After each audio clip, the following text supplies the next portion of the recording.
Hello everyone, Cryptic here with Lockjaw Gaming, and today I'm going to be playing Diablo 3 Reaper of Souls.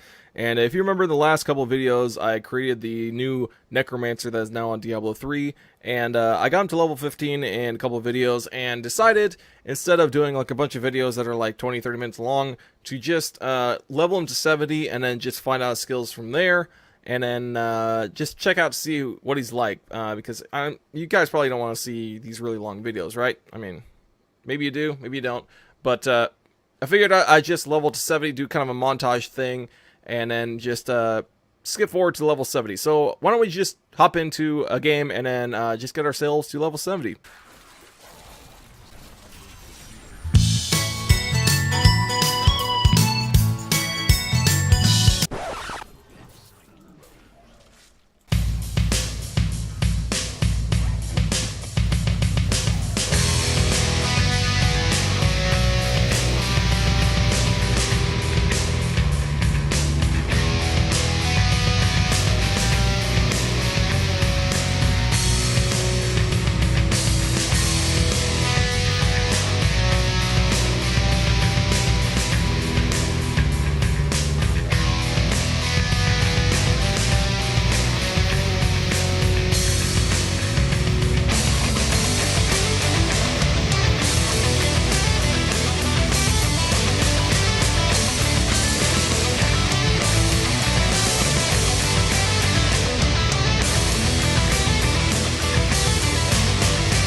Alrighty, so I've been playing with the Necromancer for a couple hours, and I'm about to reach level 70 in a little bit, and I've really got to learn to use his character and some of his abilities and combinations that you can use. He's actually a very, very well-versed character, and pretty fun to play with.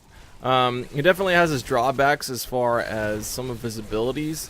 Now, I don't know what he's going to be like endgame with full gear and stuff like that. But, well, I guess we'll find out in the future with all the full sets and stuff like that. But, yeah, we're about to hit level 70 once this pack dies right here. And there we go. There's level 70. Sweet. We're finally there, ladies and gentlemen. Alright, so what I've been using to level up for a little bit, I've been using this thing called Death Nova, which is this right here, which is similar to Explosive Blast for the Wizard, and basically it just deals damage in a certain area, and it's just basic AoE effect skill. Nothing too special. I mean, just unleash a Nova that damages all nearby enemies, and then each cast increases the radius of your next Nova. So when you see it, when I do it, you'll see this little timer thing go down. If you use it multiple times in that range, you'll see it kind of go up. You see it twice. You see number 2 on it. You can increase the radius twice. So, yeah, that's pretty much it. Nothing too crazy, but it does a decent amount of damage, and it's pretty nice. Pretty nice for groups. Another thing I'm using, obviously I'm using summon skeletons. These guys are just kind of distraction, a little extra DPS for me.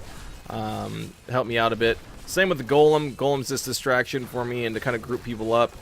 He's a little different from some of the other abilities, such as for the witch doctor, because he has an active and a passive, so you can actually use his ability after you summon him, so that's kind of cool.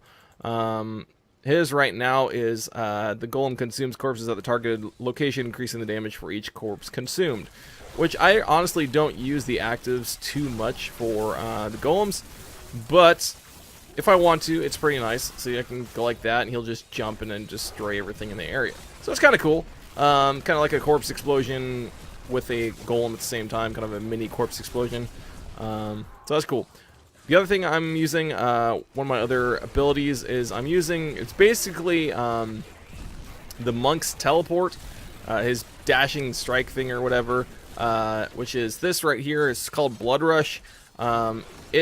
The only drawback to it compared to, say, the monk's ability is similar to a lot of the other skills for the Necromancer on here. It basically reduces some health whenever you use it. I have one that adds another charge to it, so I can teleport twice, but increases the health reduction, so you lose health whenever you use it. So you definitely notice it when you teleport. And I've used my Paragons, as you can see right here, for life and life regeneration to make it a little bit less surmountable as far as the amount of HP that gets taken away. So I don't notice it too much, but you can definitely tell, but it's not too bad. But it's something you'd probably have to worry about if you weren't Paragoned or anything like that. If you're just starting the game and you don't have any Paragons, you definitely are going to check that out and probably kind of worry about that a little bit. There's a goblin up here, so I want to take him out. Alright. Let's do this a little bit. Follow him around a little bit. You can definitely see the HP drop a bit whenever I use that teleport skill. Now, I'm going to kill this guy, and then I'll talk about my last skill. So 1 second. Get him down. There we go. Full on space. Okay, hold on. Let's just drop that. There we go. Now, the last skill I'm using, and this one is actually very important. One of the most important skills that I'm actually using right now. One thing I've noticed that I'm not a big fan of. I like to, when I play games like this, especially Diablo, I don't like to worry about using abilities such as curses or, say, Mark of Death for the Demon Hunter and stuff like that. So I'm not a big curses fan when it comes to Necromancers. Never have been. Never been a big curse fan on Diablo 2 either. I used amp damage sometimes, but I wasn't that big on it.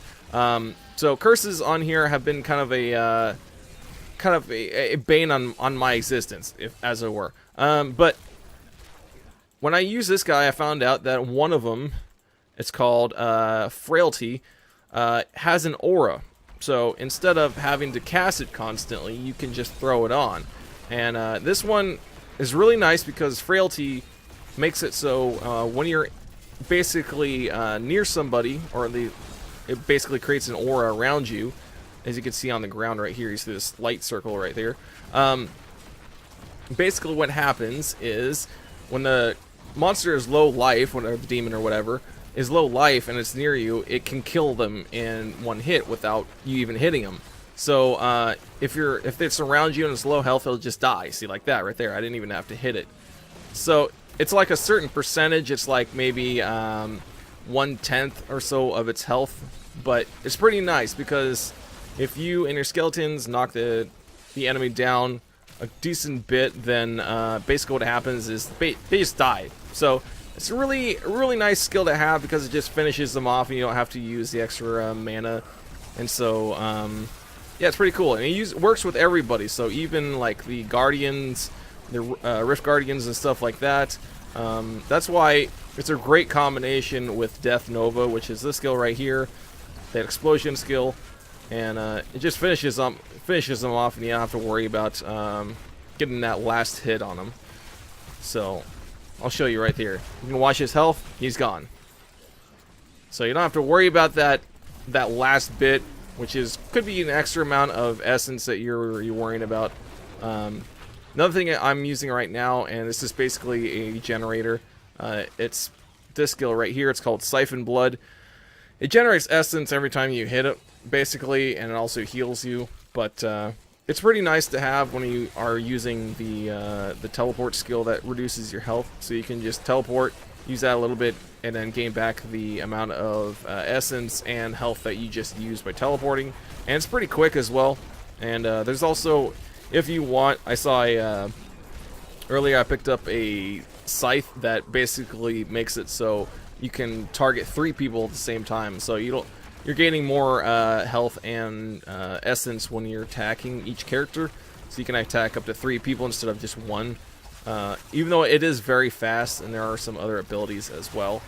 And as I'm talking right now, I haven't even put in my my level 70 passive skill yet, so I should probably go ahead and do that.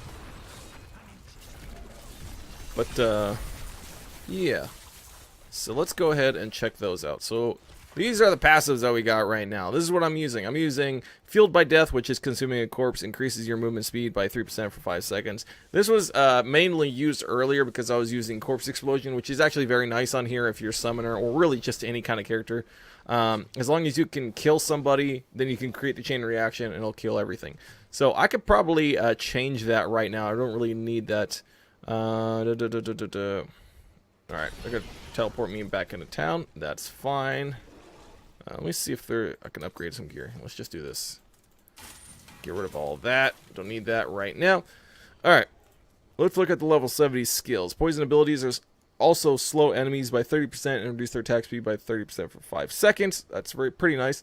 Curses cost 50% less and last forever. That's pretty cool. Increases your life regeneration by 10% for each enemy within 20 yards. That's actually kind of cool for my teleport skill. So I'm going to go ahead and do that. And then I'm going to change this one. Increase the attack speed of Bone Spike, Siphon Blood, and Grim Scythe by 15%, which is the generator skills. Bone Spear, Bone Spikes, and Bone Spear have a 30% chance to increase armor. When you take lethal damage, you are sustained, and I don't really need that. I'm not really worried about dying. I would like to use this one, but I'm not currently using a scythe, which would be nice in the future. Let's see. Do they have anything for Death Nova or anything similar? After cumulative losing 100% of your maximum life of all ability cooldowns reduced. I'm thinking 1% damage bonus for each enemy afflicted by one of your curses. Yeah, let's just try that. This wouldn't be nice for if they get near me. They're still afflicted by it, but it just doesn't kill them. So that's kind of cool. So a couple of the other ones that I was using previously. I was using the Skeletal Mage, which is kind of cool because there's some abilities that increase the duration. So that's kind of cool. And you can change all these too. There's an option in the options setting, but you can change it so you can go like this, and you can set each one to different ones. So you don't have to have like only one page on one bar or whatever. So you can have like a full summon setting, which is kind of cool. But the only problem with it is, if you go full summons, then you can do Revive and you can do Skeletal Mage, but the only problem is the timing on it, like the duration, the cooldown, and stuff like that, or not the cooldown, but just the duration of the summons drops dramatically. So even with the extended amount or the extended time on it, it's really not that long. So you gotta constantly summon, and the Skeletal Mages really have a problem with like the amount of essence that you use. Because it gets kind of crazy. But yeah, I'm finally level 70, so that's pretty cool. I've been using this thing for a little while, which is pretty cool. It's level 43. It drops the level requirement by 27. I could use that gem that reduces them all down to whatever, like 0 or whatever. Yeah, this one right here. If it's rank 25, you can lower it down to level 1. I could probably put that in like some amulets and stuff like that, or a ring, but you know, it's whatever. I've been using this as well. This is very, I mean, it doesn't have a level or anything, and increases damage, and I've been using some other stuff, but really haven't used anything that's too great, honestly. Just threw some stuff on that increased intelligence. I might try to check out one of these and see if I can change it to intelligence, because I believe, if I remember correctly, these pets are actually for Necromancer as well, so probably gonna do that as well, and then see what kind of sets I can get for him. So yeah, but yeah, thank you guys for watching. I decided to put some highlights of like leveling and stuff like that on there, just because I want to show you guys some of the skills and his abilities as I progress through the game with this character. If you guys want to see that, then yeah, there it is. But thank you guys for watching, and if you guys want to see more gameplay of the Necromancer level 70, getting sets and stuff like that, or just different styles and ways of building the Necromancer, then let me know, because I can very easily go through and see how good he is and stuff like that. I mean, he's got so much potential, just depending on his sets when I get them and stuff like that. But I can easily get him to do some crazy stuff and do some crazy builds with him. So let me know if you guys want to see any more videos, and I will talk to you all later. Peace out. Thanks for watching.